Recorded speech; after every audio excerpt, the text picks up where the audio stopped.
"I suppose you will be getting away pretty soon now full term is over, Professor," said the person not in the story to the professor of ontography soon after they had sat down next to each other at a feast in the hospitable hall of St. James's College. The professor was young, neat, and precise in speech. "Yes," he said, "my friends have been making me take up golf this term, and I mean to go to the East Coast, in point of fact to Burnstow. I dare say you know it, for a week or 10 days to improve my game. I hope to get off tomorrow." "Oh, Parkins," said his neighbor on the other side, "if you are going to Burnstow, I wish you would look at the site of the Templars' Preceptory and let me know if you think it would be any good to have a dig in there this summer." It was, as you might suppose, a person of antiquarian pursuits who said this, but since he merely appears in this prologue, there is no need to give his entitlement. "Certainly," said Parkins, the professor. "If you will describe to me the whereabouts the site is, I will do my best to give you an idea of the lie of the land when I get back. Or I could write to you about it if you would tell me where you are likely to be." "Don't trouble to do that, thanks. It's only that I'm thinking of taking my family in that direction in the long, and it occurred to me that, as very few of the English preceptories have ever been properly planned, I might have an opportunity of doing something useful on off days." The professor rather sniffed at the idea that planning out a preceptory could be described as useful. His neighbor continued, "The site, I doubt if there is anything showing above ground, must be down quite close to the beach now. The sea has encroached tremendously, as you know, all along that bit of coast. I should think from the map that it must be about 3/4 of a mile from the Globe Inn, at the north end of the town. Where are you going to stay?" "Well, at the Globe Inn, as a matter of fact," said Parkins. "I have engaged a room there. I couldn't get in anywhere else. Most of the lodging houses are shut up in winter, it seems, and, as it is, they tell me that the only room of any size I can have is really a double-bedded one, and that they haven't a corner in which to store the other bed, and so on. But I must have a fairly large room, for I am taking some books down and mean to do a bit of work. And though I don't quite fancy having an empty bed, not to speak of two, in what I may call for the time being my study, I suppose I can manage to rough it for the short time I shall be there." "Do you call having an extra bed in your room roughing it, Parkins?" said the bluff person opposite. "Look here, I shall come down and occupy it for a bit. It'll be company for you." The professor quivered, but managed to laugh in a courteous manner. "By all means, Rogers. There's nothing I should like better. But I'm afraid you would find it rather dull. You don't play golf, do you?" "No, thank heaven," said rude Mr. Rogers. "Well, you see, when I'm not writing I shall most likely be out on the links, and that, as I say, would be rather dull for you, I'm afraid." "Oh, I don't know. There's certain to be somebody I know in the place. But of course, if you don't want me, speak the word, Parkins. I shan't be offended. Truth, as you always tell us, is never offensive." Parkins was, indeed, scrupulously polite and strictly truthful. It is to be feared that Mr. Rogers sometimes practiced upon his knowledge of these characteristics. In Parkins's breast there was a conflict now raging, which for a moment or two did not allow him to answer. That interval being over, he said, "Well, if you want the exact truth, Rogers, I was considering whether the room I speak of would really be large enough. And also whether, mind, I shouldn't have said this if you hadn't pressed me, you would not constitute something in the nature of a hindrance to my work." Rogers laughed loudly. "Well done, Parkins," he said. "It's all right. I promise not to interrupt your work.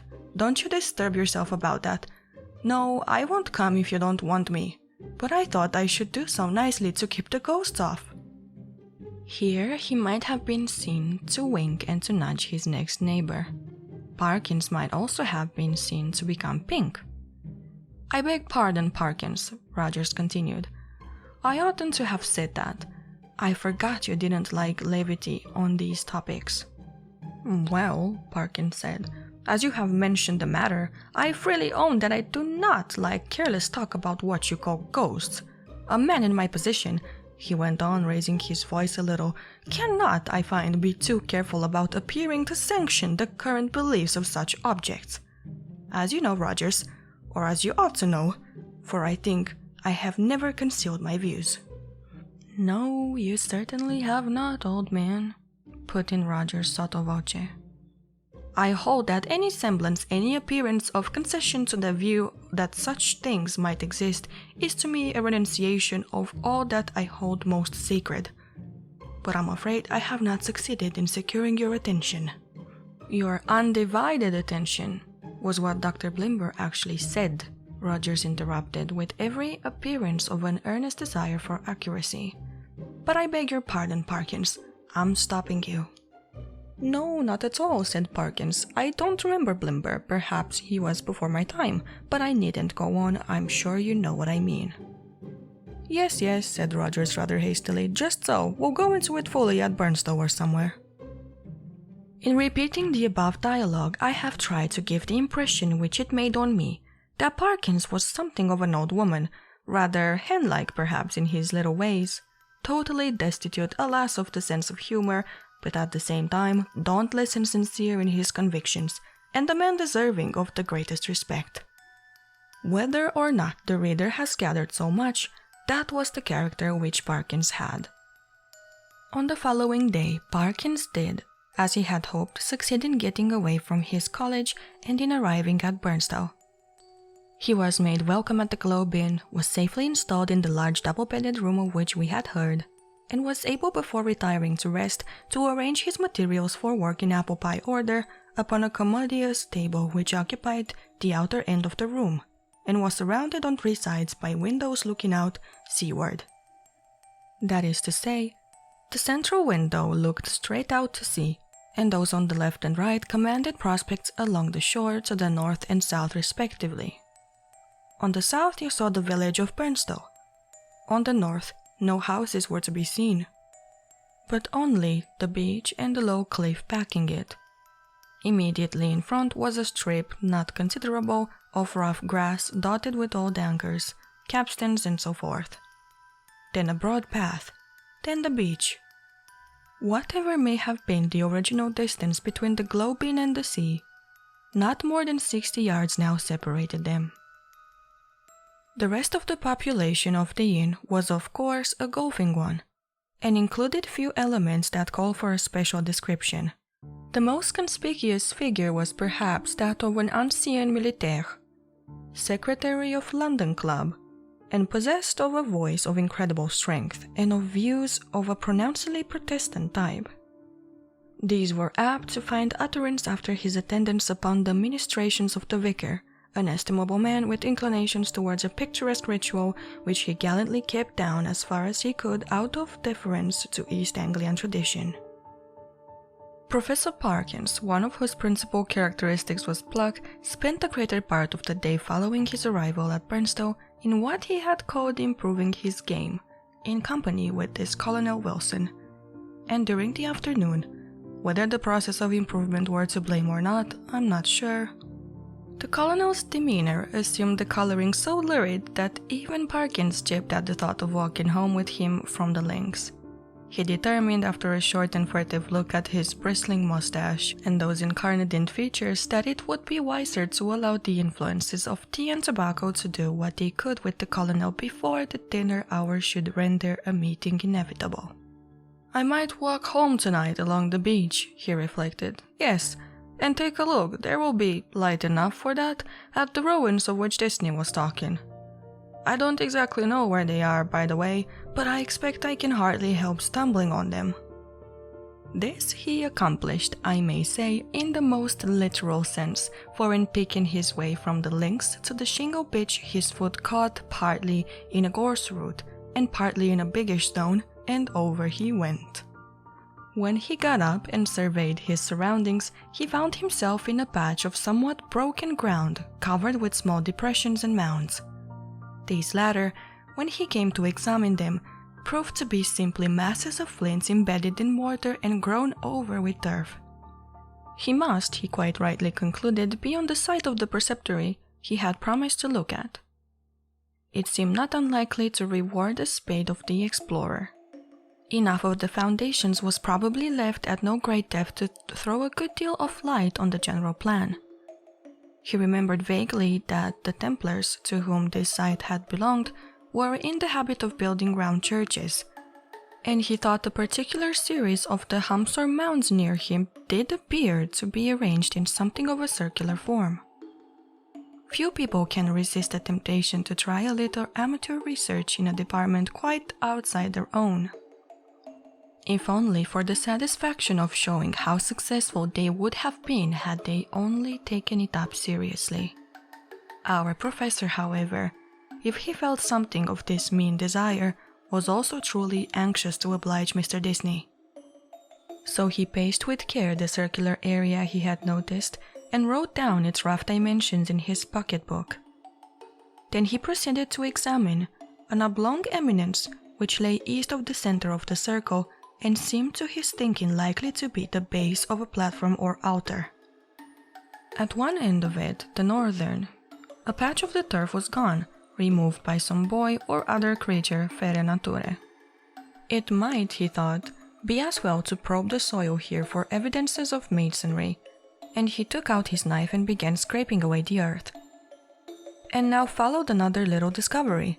A portion of soil fell inward as he scraped and disclosed a small cavity. He lighted one match after another to help him to see of what nature the hole was, but the wind was too strong for them all. By tapping and scratching the sides with his knife, however, he was able to make out that it must be an artificial hole in masonry. It was rectangular, and the sides, top and bottom, if not actually plastered, were smooth and regular. Of course it was empty. No! As he withdrew the knife, he heard a metallic clink, and when he introduced his hand, it met with a cylindrical object lying on the floor of the hole. Naturally enough, he picked it up, and when he brought it into the light, now fast fading, he could see that it too was of man's making. A metal tube about 4 inches long, and evidently of some considerable age. By the time Parkins had made sure that there was nothing else in this odd receptacle, it was too late and too dark for him to think of undertaking any further search. What he had done had proved so unexpectedly interesting that he determined to sacrifice a little more of the daylight on the morrow to archaeology. The object which he now had safe in his pocket was bound to be of some slight value, at least, he felt sure. Bleak and solemn was the view of which he took a last look before starting homeward. A faint yellow light in the west showed the links, on which a few figures moving towards the clubhouse were still visible, the squat Martello Tower, the lights of Altsea village. The pale ribbon of sands intersected at intervals by black wooden groinings, the dim and murmuring sea. The wind was bitter from the north, but was at his back when he set out for the globe. He quickly rattled and clashed through the shingle and gained the sand, upon which, but for the groinings which had to be got over every few yards, the going was both good and quiet. One last look behind, to measure the distance he had made since leaving the ruined Templar's church, showed him a prospect of company on his walk, in the shape of a rather indistinct personage in the distance, who seemed to be making great efforts to catch up with him, but made little if any progress. I mean that there was an appearance of running about his movements, but that the distance between him and Parkins did not seem materially to lessen. So, at least, Parkins thought, and decided that he almost certainly did not know him, and that it would be absurd to wait until he came up. For all that, company, he began to think, would really be very welcome on that lonely shore, if only you could choose your companion. In his unenlightened days, he had read of meetings in such places which even now would hardly bear thinking of. He went on thinking of them, however, until he reached home, and particularly of one which catches most people's fancy at some time of their childhood. Now I saw in my dream that Christian had gone but a very little way, when he saw a foul fiend coming over the field to meet him. What should I do now, he thought, if I looked back and caught sight of a black figure sharply defined against the yellow sky, and saw that it had horns and wings? I wonder whether I should stand or run for it. Luckily, the gentleman behind is not of that kind, and he seems to be about as far off now as when I saw him first. Well, at this rate, he won't get his dinner as soon as I shall.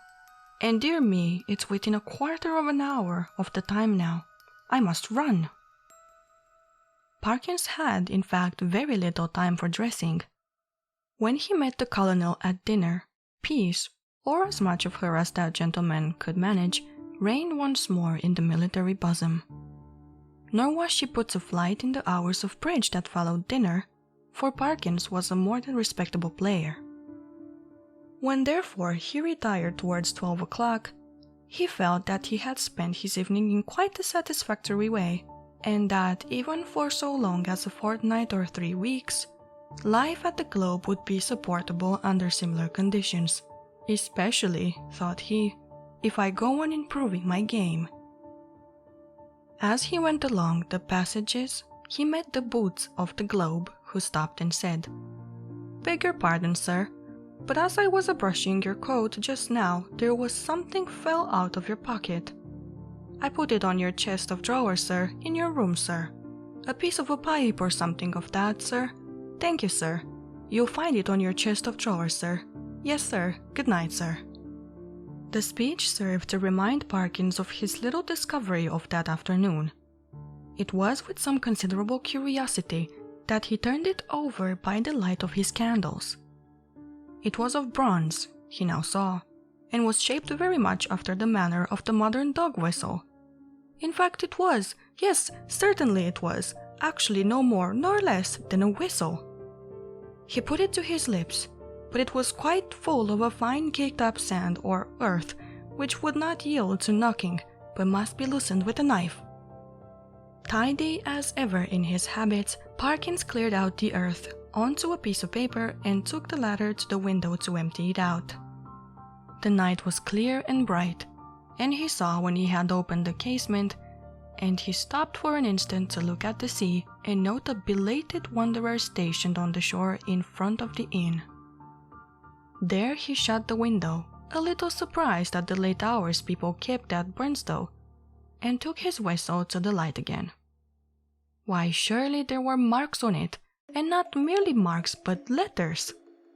A very little rubbing rendered the deeply cut inscription quite legible, but the professor had to confess, after some earnest thought, that the meaning of it was as obscure to him as the writing on the wall to Belshazzar.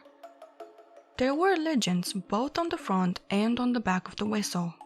The one read thus: FURFLAFLEBIS. The other, Vis est istec vivenit. I ought to be able to make it out, he thought, but I suppose I am a little rusty in my Latin. When I come to think of it, I don't believe I even know the word for a whistle. The long one does seem simple enough. It ought to mean, "Who is this who is coming?" Oh, the best way to find out is evidently to whistle for him.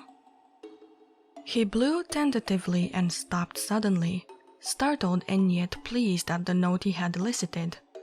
It had a quality of infinite distance in it, and, soft as it was, he somehow felt it must be audible for miles around.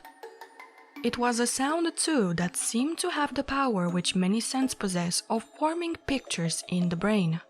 He saw quite clearly for a moment a vision of a wide, dark expanse at night, with a fresh wind blowing, and in the midst a lonely figure.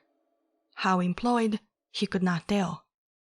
Perhaps he would have seen more had not the picture been broken by the sudden surge of a gust of wind against his casement. So sudden that it made him look up just in time to see the white glint of a seabird's wings somewhere outside the dark panes. The sound of the whistle had so fascinated him that he could not help trying it once more, this time more boldly. The note was little, if at all, louder than before, and repetition broke the illusion. No picture followed, as he had half hoped it might. But what is this? Goodness! What force the wind can get up in a few minutes! What a tremendous gust there! I knew that window fastening was no use. Ah, I thought so. Both candles out. It is enough to tear the room to pieces. The first thing was to get the window shut. While you might count 20, Parkins was struggling with the small casement and felt almost as if he were pushing back a sturdy burglar, so strong was the pressure. It slackened all at once, and the window banged to and latched itself. Now to relight the candles and see what damage, if any, had been done. No, nothing seemed amiss. No glass even was broken in the casement. But the noise had evidently roused at least one member of the household. The colonel was to be heard stamping in his stockinged feet on the floor above and growling. Quickly as it had risen, the wind did not fall at once. On it went, moaning and rushing past the house, at times rising to a cry so desolate that, as Parkins disinterestedly said, it might have made fanciful people feel quite uncomfortable. Even the unimaginative, he thought after a quarter of an hour, might be happier without it. Whether it was the wind, or the excitement of golf, or of the researches in the preceptory that kept Parkins awake, he was not sure. Awake he remained, in any case, long enough to fancy, as I am afraid I often do myself under such conditions, that he was the victim of all manner of fatal disorders. He would lie counting the beats of his heart, convinced that it was going to stop work every moment, and would entertain grave suspicion of his lungs, brain, liver, etc. Suspicions which, he was sure, would be dispelled by the return of daylight, but which until then refused to be put aside. He found a little vicarious comfort in the idea that someone else was in the same boat. A near neighbor, in the darkness it was not easy to tell the direction, was tossing and rustling in his bed too. The next stage was that Parkins shut his eyes and determined to give sleep every chance. Here again overexcitement asserted itself in another form, that of making pictures. Experto crede, pictures to come to the closed eyes of one trying to sleep, and often his pictures are so little, to his taste, that he must open his eyes and disperse the images. Parkins's experience on this occasion was a very distressing one. He found that the picture which presented itself to him was continuous. When he opened his eyes, of course, it went. But when he shut them once more, it framed itself afresh and acted itself out again, neither quicker nor slower than before. What he saw was this. A long stretch of shore, shingle-edged by sand, and intersected at short intervals with black groins running down to the water. A scene, in fact, so like that of his afternoon's walk, that in the absence of any landmark, it could not be distinguished therefrom. The light was obscure, conveying an impression of gathering storm, late winter evening, and slight cold rain. On this bleak stage at first no actor was visible. Then in the distance, a bobbing black object appeared.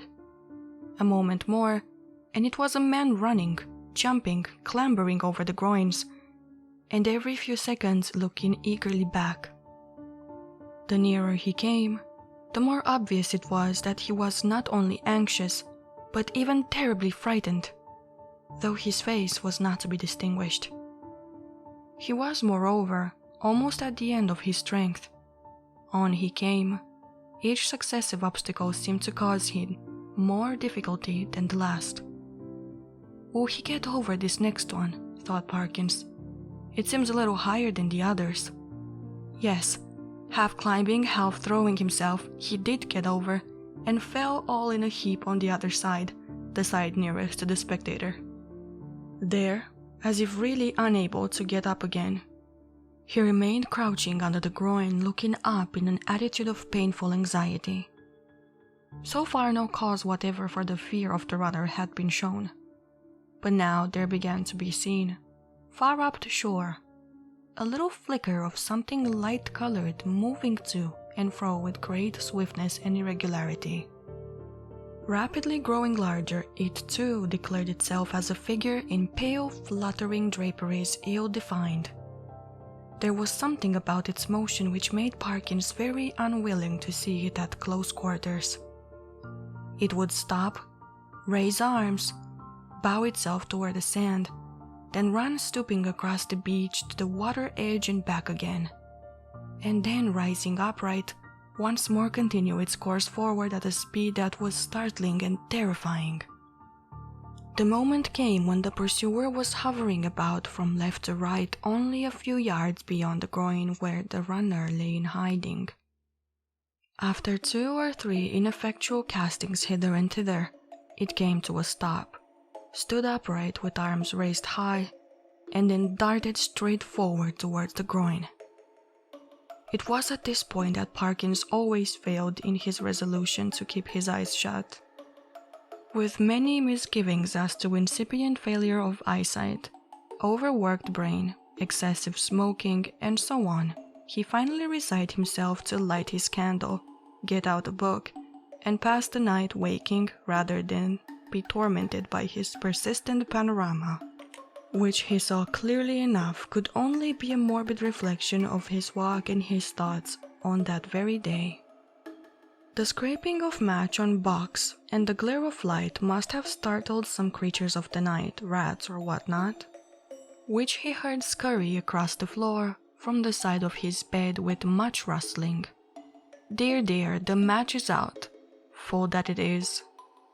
But the second one burned better, and the candle and book were duly procured, over which Parkins pored till sleep of a wholesome kind came upon him, and that in no long space. For about the first time in his orderly and prudent life, he forgot to blow out the candle. And when he was called next morning at 8, there was still a flicker in the socket and a sad mess of guttered grease on the top of the little table. After breakfast, he was in his room, putting the finishing touches to his golfing costume. Fortune had again allotted the colonel to him for a partner, when one of the maids came in. "Oh, if you please," she said, "would you like any extra blankets on your bed, sir?" "Ah, thank you," said Parkins. "Yes, I think I should like one. It seems likely to turn rather colder." In a very short time the maid was back with the blanket. "Which bed should I put it on, sir?" she asked. "What? Why, that one, the one I slept in last night," he said, pointing to it. "Oh yes, I beg your pardon, sir, but you seem to have tried both of them. Leastways, we had to make 'em both up this morning." "Really? How very absurd," said Parkins. "I certainly never touched the other except to lay some things on it. Did it actually seem to have been slept in?" "Oh yes, sir," said the maid. "Why, all the things was crumbled and throwed about all ways, if you'll excuse me, sir, quite as if anyone hadn't passed but a very poor night, sir." "Dear me," said Parkins. "Well, I may have disordered it more than I thought when I unpacked my things. I'm very sorry to have given you the extra trouble. I'm sure I expect a friend of mine soon, by the way, a gentleman from Cambridge, to come and occupy it for the night or 2. That will be all right, I suppose, won't it?" "Oh yes, to be sure, sir. Thank you, sir, it's no trouble, I'm sure," said the maid, and departed to giggle with her colleagues. Parkins set forth with a stern determination to improve his game. I am glad to be able to report that he succeeded so far in this enterprise that the colonel, who had been rather repining at the prospect of a second day's play in his company, became quite chatty as the morning advanced, and his voice boomed out over the flats, as certain also of our own minor poets have said, like some great burden in a minster dower. "Extraordinary wind that we had last night," he said. "In my old home we should have said someone had been whistling for it." "Should you indeed?" said Parkins. "Is there a superstition of that kind still current in your part of the country?" "I don't know about superstition," said the colonel. "They believe in it all over Denmark and Norway, as well as the Yorkshire coast. And my experience is, mind you, that there's generally something at the bottom of what these country folk hold to, and have held to for generations. But it's your drive, or whatever it might have been. The golfing reader will have to imagine appropriate digressions at the proper intervals. When conversation was resumed, Parkins said with a slight hesitancy, "Apropos of what you were saying just now, Colonel, I think I ought to tell you that my own views on such subjects are very strong. I am in fact a convinced disbeliever in what is called the supernatural." "What?" said the Colonel. "Do you mean to tell me you don't believe in second sight, or ghosts, or anything of that kind?" "In nothing whatever of that kind," returned Parkins firmly. "Well," said the Colonel, "but it appears to me that at that rate, sir, that you must be little better than a Sadducee." Parkins was on the point of answering that, in his opinion, the Sadducees were the most sensible persons he had ever read of in the Old Testament. But, feeling some doubt as to whether much mention of them was to be found in that work, he preferred to laugh the accusation off. "Perhaps I am," he said. "But, here, give me my click, boy. Excuse me one moment, Colonel." A short interval. "Now, as to whistling for the wind, let me give you my theory about it. The laws which govern winds are really not all perfectly known. To fisher folk and such, of course, not known at all. A man or woman of eccentric habits, perhaps, or a stranger, is seen repeatedly on the beach at some unusual hour, and is heard whistling. Soon afterwards, a violent wind rises. A man who could read the sky perfectly, or who possessed a barometer, could have foretold that it would. The simple people of a fishing village have no barometers and only a few rough rules for prophesying weather. What more natural than that the eccentric personage I postulated should be regarded as having raised the wind, or that he or she should clutch eagerly at the reputation of being able to do so? Now, take last night's wind. As it happens, I myself was whistling. I blew a whistle twice, and the wind seemed to come absolutely in answer to my call. If anyone had seen me..." The audience had been a little restive under this harangue, and Parkins had, I fear, fallen somewhat into the tone of a lecturer. But at the last sentence the Colonel stopped. "Whistling, were you?" he said. "And what sort of whistle did you use? Play this stroke first." Interval. "About that whistle you were asking, Colonel. It's rather a curious one. I have it in my... No, I see I've left it in my room. As a matter of fact, I found it yesterday." And then Parkins narrated the manner of his discovery of the whistle, upon hearing which the Colonel grunted, and opined that, in Parkins' place, he should himself be careful about using a thing that had belonged to a set of papists of whom, speaking generally, it might be affirmed that you never knew what they might not have been up to. From this topic he diverged to the enormities of the vicar, who had given notice on the previous Sunday that Friday would be the feast of St. Thomas the Apostle, and that there would be service at 11 o'clock in the church. This and other similar proceedings constituted in the Colonel's view a strong presumption that the vicar was a concealed papist if not a Jesuit, and Parkins, who could not very readily follow the Colonel in this region, did not disagree with him. In fact, they got on so well together in the morning that there was no talk on either side of their separating after lunch. Both continued to play well during the afternoon, or at least well enough to make them forget everything else until the light began to fail them. Not until then did Parkins remember that he had meant to do some more investigating at the preceptory.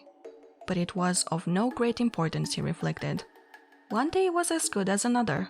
He might as well go home with the Colonel.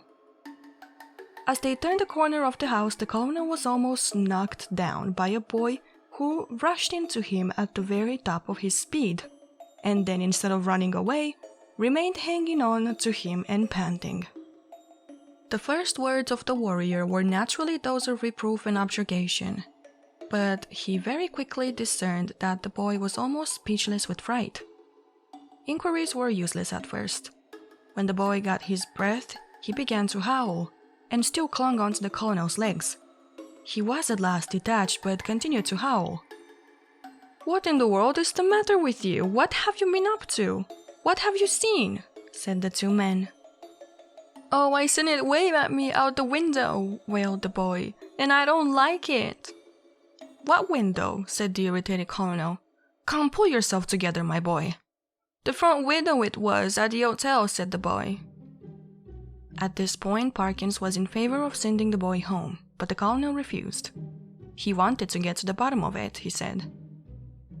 It was most dangerous to give a boy such a fright as this one had had, and if it turned out that people had been playing jokes, they should suffer for it in some way. And by a series of questions he made out this story. The boy had been playing about on the grass in front of the globe with some others. Then they had gone home to their teas, and he was just going when he happened to look up at the front window and see it waving at him. It seemed to be a figure of some sort, in white as far as he knew. Couldn't see its face, but it waved at him, and it weren't the right thing. Not to say not a right person. Was there a light in the room? No, he didn't think to look if there was a light. Which was the window? Was it the top one or the second one? The second one it was. The big window that got two little ones at the sides. "Very well, my boy," said the colonel after a few more questions. "You run away home now. I expect it was some person trying to give you a start. Another time, like a brave English boy, you just throw a stone. Well, no, not that exactly, but you go and speak to the waiter or to Mr. Simpson, the landlord, and, yes, say that I advised you to do so." The boy's face expressed some of the doubt he felt as to the likelihood of Mr. Simpson's lending a favorable ear to his complaint, but the colonel did not appear to perceive this and went on. "And here's a sixpence, no, I say it's a shilling, and you be off home and don't think any more about it." The youth hurried off with agitated thanks, and the colonel and Parkins went round to the front of the globe and reconnoitered. There was only one window answering to the description they had been hearing. "Well, that's curious," said Parkins. "It's evidently my window that lad was talking about. Will you come up for a moment, Colonel Wilson? We ought to be able to see if someone had been taking liberties in my room." They were soon in the passage and made as if to open the door. Then he stopped and felt in his pockets. "This is more serious than I thought," was his next remark. "I remember now that before I started this morning I locked the door. It is locked now, and what is more, here is the key," and he held it up. "Now," he went on, "if the servants are in the habit of going into one's room during the day when one is away, I can only say that, well, that I don't approve of it at all." Conscious of a somewhat weak climax, he busied himself in opening the door, which was indeed locked, and in lighting candles. "No," he said. "Nothing seems disturbed." "Except your bed," put in the colonel. "Excuse me, that isn't my bed," said Parkins. "I don't use that one. But it does look as if someone had been playing tricks with it." It certainly did. The clothes were bundled up and twisted together in the most torturous confusion. Parkins pondered. "That must be it," he said at last. "I disordered the clothes last night in unpacking, and they haven't made it since. Perhaps they came in to make it, and that boy saw them through the window, and then they were called away and locked the door after them. Yes, I think that must be it." "Well, ring and ask," said the colonel, and this appealed to Parkins as practical. The maid appeared, and to make a long story short, deposed that she had made the bed in the morning when the gentleman was in the room and hadn't been there since. No, she hadn't no other key. Mr. Simpson, he kept the keys. He'd been able to tell the gentleman if anyone had been up. This was a puzzle. Investigation showed that nothing of value had been taken, and Parkins remembered that the disposition of the small objects on the table and so forth well enough to be pretty sure that no pranks had been played with them. Mr. and Mrs. Simpson furthermore agreed that neither of them had given the duplicate key of the room to any person whatever during the day. Nor could Parkins, fair-minded man as he was, detect anything in the demeanor of masters, mistress, or maid that indicated guilt. He was much more inclined to think that the boy had been imposing on the colonel. The latter was unwontedly silent and pensive at dinner and throughout the evening. When he bade good night to Parkins, he murmured in a gruff undertone, "You know where I am if you want me during the night." "Why, yes, thank you, Colonel Wilson, I think I do. But there isn't much prospect of my disturbing you, I hope. By the way," he added, "did I show you that one old whistle I spoke of? I think not. Well, here it is." The colonel turned it over gingerly in the light of the candle. "Can you make anything of the inscription?" asked Parkins as he took it back. "No, not in this light. What do you mean to do with it?" "Oh well. When I get back to Cambridge, I shall submit it to some of the archaeologists there and see what they think of it. And very likely, if they consider it worth having, I may present it to one of the museums." Said the colonel. "Well, you may be right. All I know is that, if it were mine, I should chuck it straight into the sea. It's no use talking, I'm well aware, but I expect that with you it's a case of live and learn. I hope so, I'm sure, and I wish you a good night." He turned away, leaving Parkins in act to speak at the bottom of the stair, and soon each was in their own bedroom. By some unfortunate accident, there were neither blinds nor curtains to the windows of the professor's room. The previous night he had thought little of this, but tonight there seemed every prospect of a bright moon rising to shine directly on his bed and probably wake him later on. When he noticed this, he was a good deal annoyed, but with an ingenuity which I can only envy, he succeeded in rigging up, with the help of a railway rug, some safety pins and a stick and umbrella, a screen which, if it only held together, would completely keep the moonlight off his bed. And shortly afterwards, he was comfortably in that bed. When he had read a somewhat solid work long enough to produce a decided wish for sleep, he cast a drowsy glance round the room, blew out the candle, and fell back upon the pillow. He must have slept soundly for an hour or more, when a sudden clatter shook him up in a most unwelcome manner. In a moment he realized what had happened. His carefully constructed screen had given way, and a very bright frosty moon was shining directly on his face. This was highly annoying. Could he possibly get up and reconstruct the screen? Or could he manage to sleep if he did not? For some minutes he lay and pondered over the possibilities. Then he turned over sharply, and with all his eyes open lay breathlessly listening. There had been a movement, he was sure, in the empty bed on the opposite side of the room. Tomorrow he would have it moved, for there must be rats or something playing about in it. It was quiet now. No, the commotion began again. There was a rustling and shaking, surely more than any rat could cause. I can figure to myself something of the professor's bewilderment and horror, for I have in a dream 30 years back seen the same thing happen. But the reader will hardly perhaps imagine how dreadful it was to him to see a figure suddenly sit up in what he had known was an empty bed. He was out of his own bed in one bound and made a dash towards the window, where lay his only weapon, the stick with which he had propped his screen. This was, as it turned out, the worst thing he could have done, because the personage in the empty bed, with a sudden smooth motion, slipped from the bed and took up a position with outspread arms between the two beds and in front of the door. Parkins watched it in a horrid perplexity. Somehow the idea of getting past it and escaping through the door was intolerable to him. He could not have borne, he didn't know why, to touch it. And as for its touching him, he would sooner dash himself through the window than have that happen.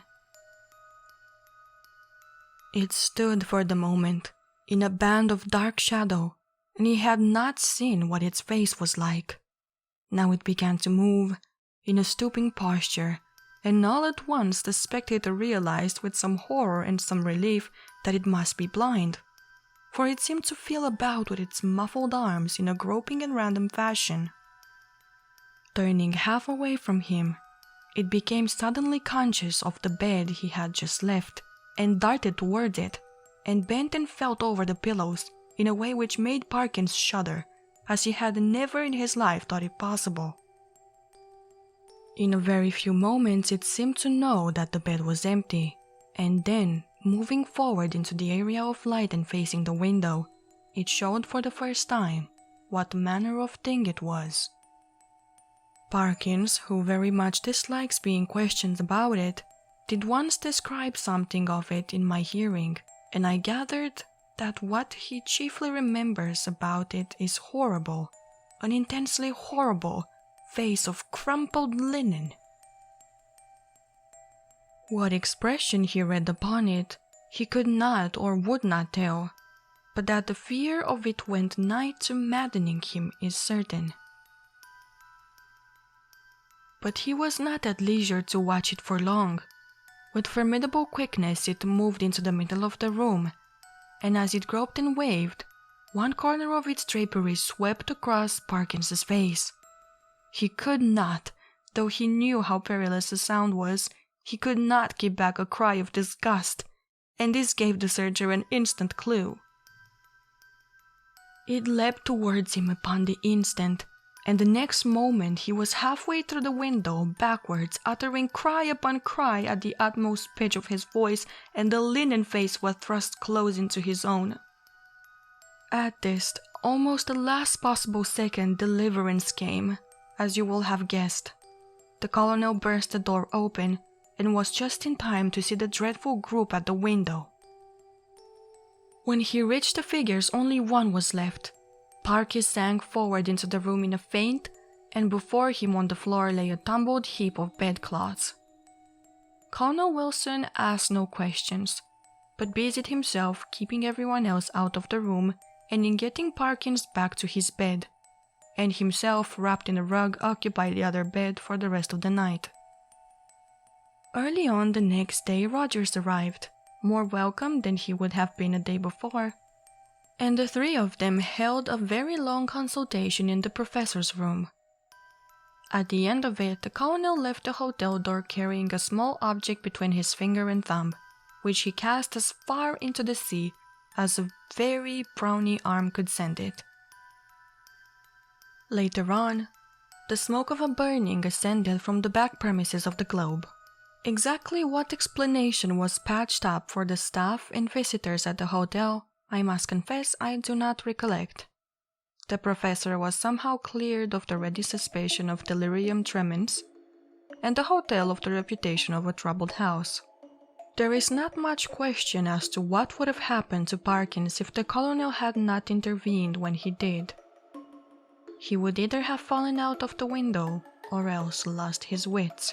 But it is not so evident what more the creature that came in answer to the whistle could have done than frighten. There seemed to be absolutely nothing material about it save the bedclothes of which it had made itself a body. The colonel, who remembered a not very dissimilar occurrence in India, was of opinion that if Parkins had closed with it, it could really have done very little, and that its one power was that of frightening. The whole thing, he said, served to confirm his opinion of the Church of Rome.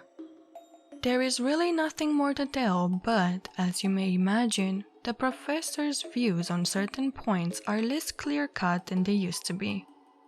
His nerves, too, have suffered.